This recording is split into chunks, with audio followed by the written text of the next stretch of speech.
Okay, the next one is by using a coffee maker or percolator, which I don't have here. I would advise against using regular filters, and the reason for regular filters, the filters themselves have dyes to make the filter actually white. If you can find a natural filter or a filter that is a steel filter to actually filter it, then that's the method that I would use. For a regular coffee maker, instead of using 2 tablespoons of the coffee, I would suggest that you use 3 tablespoons. And the reason is less of the actual coffee will go into the solution. The other method is the actual steam flash method. It's by using one of these. You can find these for about $13, $15. And I'm going to show you. I'm going to take apart another one of these because that one I've already put the coffee. Okay, and this one's actually alright. And you can see you fill this up with water. The bottom part, you fill this up with water.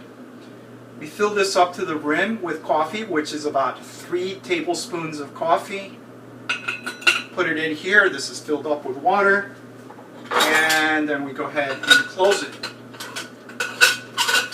The water will steam and will be forced through the actual filter mechanism, and the actual coffee will be deposited here. So all we do is we're going to take that coffee and we're going to pour it into our enema bag with some other water because this is going to be very hot. And it's a very simple. This is the method that I use all the time. It's very simple, it's fast, and the cleanup is very easy. But then again, I'll just show you 3 different methods by which you can actually do the coffee and the different measurements that you're going to use for the coffee. I went ahead and prepared some coffee by using the steam flash method. And as you can see, you can't see it, but you can see here. I'm going to pour it into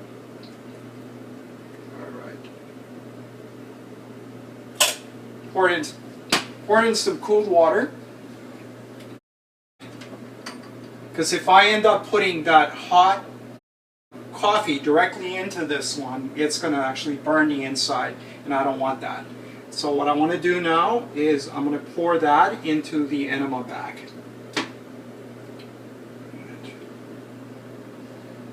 Maybe I'll just go walk over here.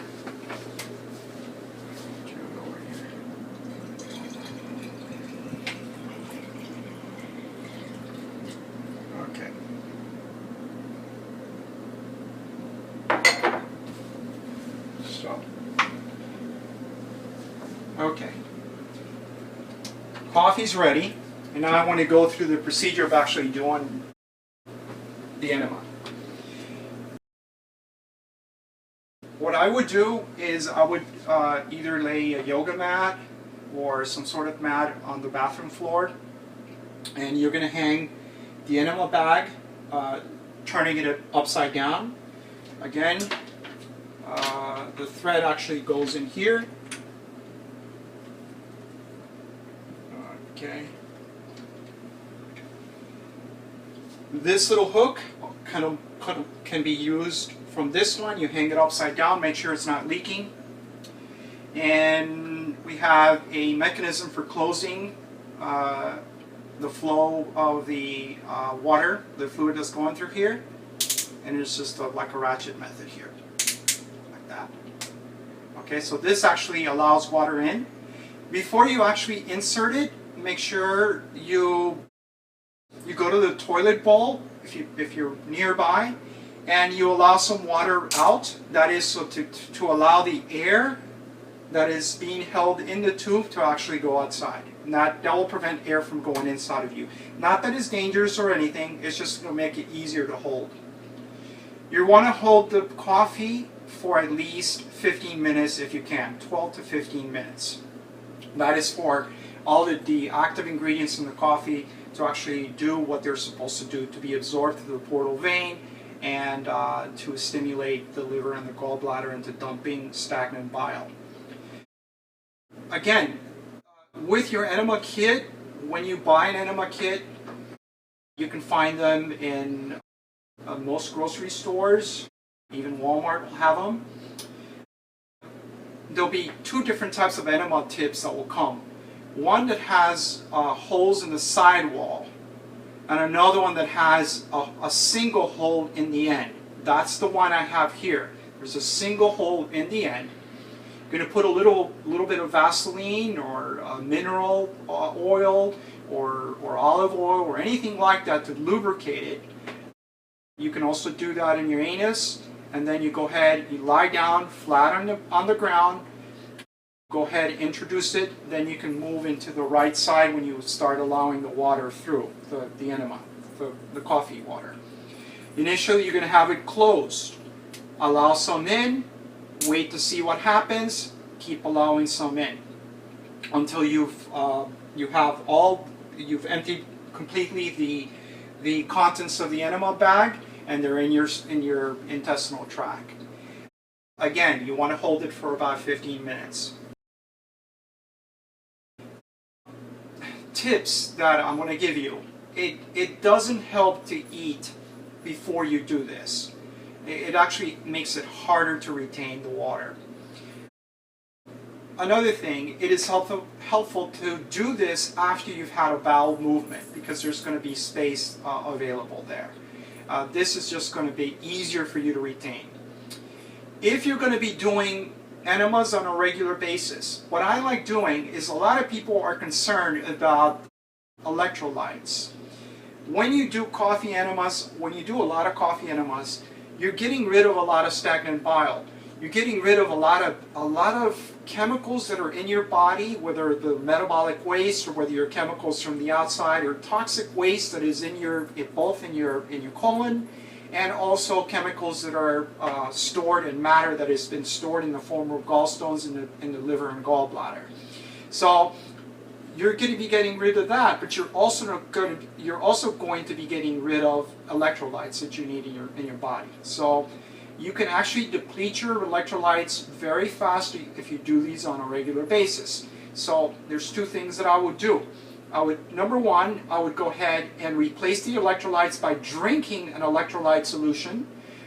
A simple electrolyte solution for me would be taking some Himalayan salt or some sea salt, putting it in some water and drinking it. Okay? The mix is usually about a quarter of a teaspoon per about a half a gallon of spring water, and you can replace your electrolytes that way.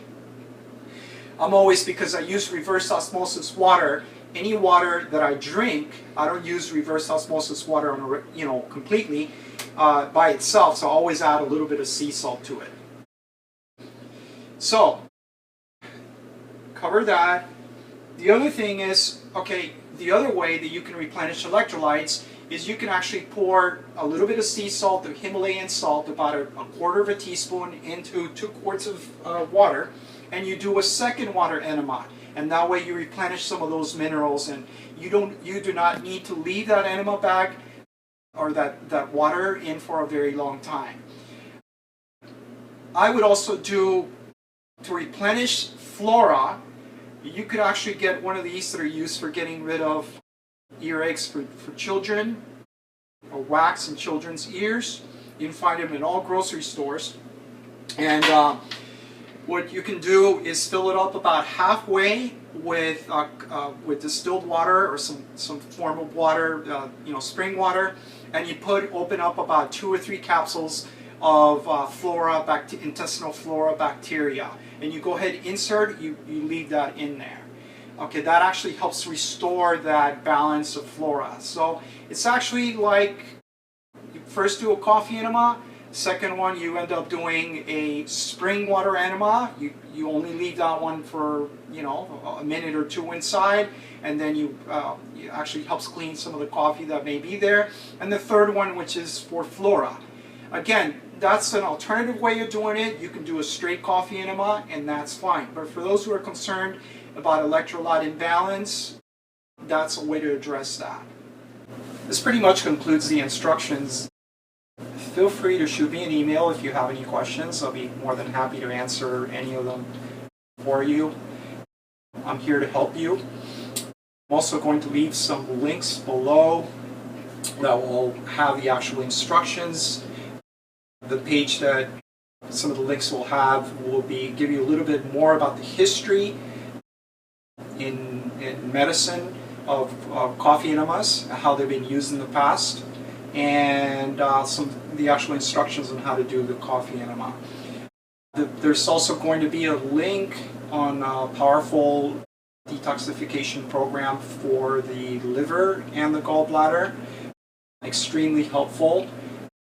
So again, all this information you'll find below. I'm here to help you. Thank you.